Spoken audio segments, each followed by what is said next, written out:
तो विभांतिभ्या पावे प्रकृति रस सारात्म महसा, प्रकृति रस से परे जो सार तत्व है परम रस प्रेम, वो तुम्हारे हृदय, और प्रेम ही देहातीत स्थिति प्रदान करता है। चाहे आत्मरति बोलो या प्रिया प्रीतम की रति माने प्रेम या आत्म प्रेम, तो इतना गाढ़ अवस्था की अवधूत स्थिति शरीर की शुद्ध ही नहीं है।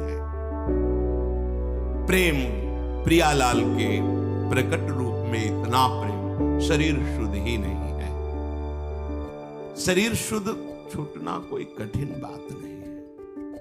एक उदाहरण में पूज्य भाई जी ने लिखा कि एक कोई वंदना कर रहे थे, तो उनका नियम होता है कि जिस समय उनका समय हुआ वो अपनी वंदना करते हैं अपने ईश्वर की, तो रुमाल बिछाई और वंदना कर रहे थे।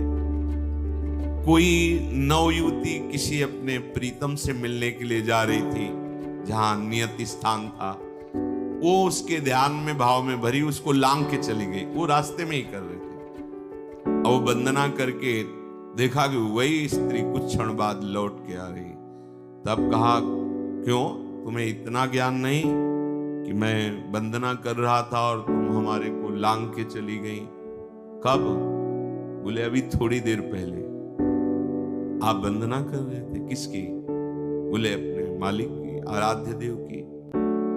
हम तो एक नाशवान शरीर के राग में थी, तो इतने बड़े तुम हमें नहीं दिखाई दिए, लांग के चली गई, और तुम अनंत ब्रह्मांडों के मालिक की वंदना कर, तुम्हें पता चला कि मैं तुम्हें नांग के चली गई?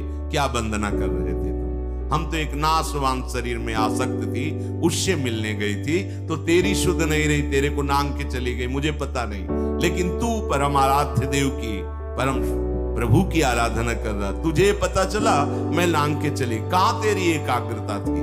कहां तेरे को प्रेम है? ये